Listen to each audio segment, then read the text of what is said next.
Hi, we're going to be making paper today. Starting with the pulp. You want to find any scrap pieces of paper that you like to recycle, shred them up really small. The smaller the pieces of paper, the easier it'll be able to grind later.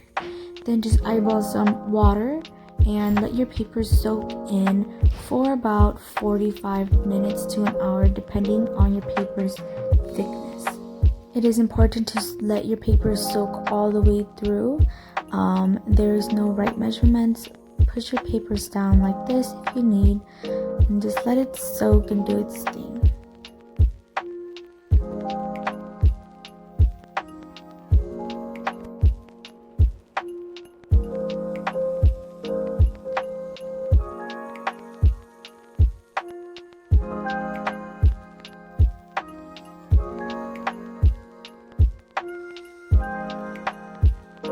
Feel free to add more water if you think it is necessary.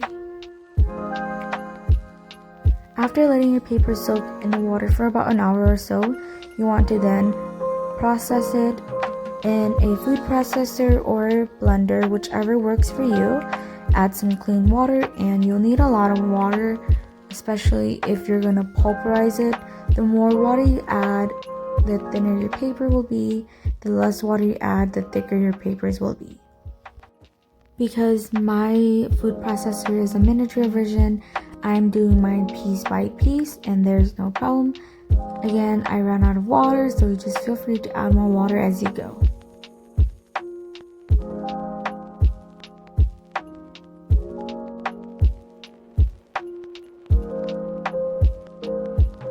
After processing and blending your paper, you want to place it in a different container full of water, and it'll look something like this. It's okay if the water gets murky and cloudy. Just want to separate the pulp.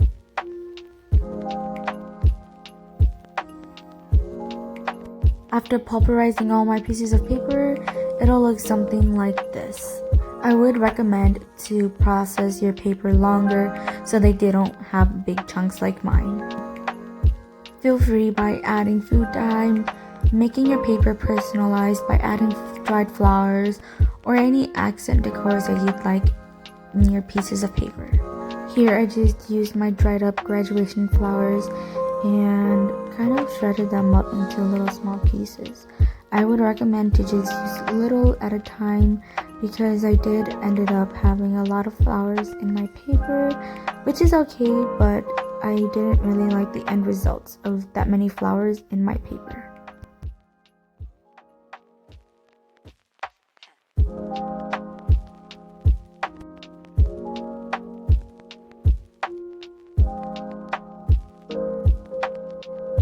And because I didn't have a decal, I used a strainer.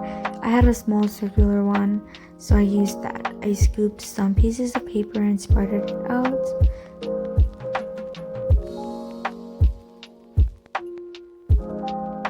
Then with a piece of cloth, I just gently tapped out all the excess water.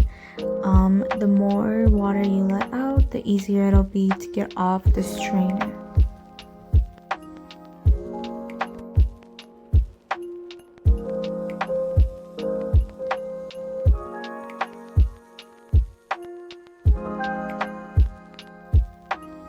As you can see, I'm carefully pushing out my pulp and flattening it out onto a cotton cheese lining fabric.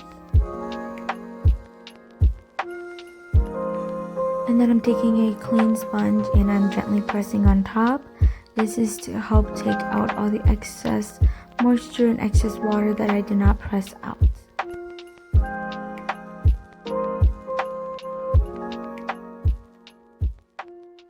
After repeating those steps many times, here are my final paper results.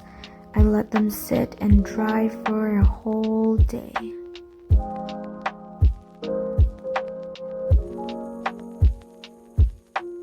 After a day of letting them dry, this is the final results. These are the more successful looking ones that I've made. I made two different sizes, a big one. They are flat and very thin. You can still see some pieces of paper and flour, and then I made a smaller one. Not too much different.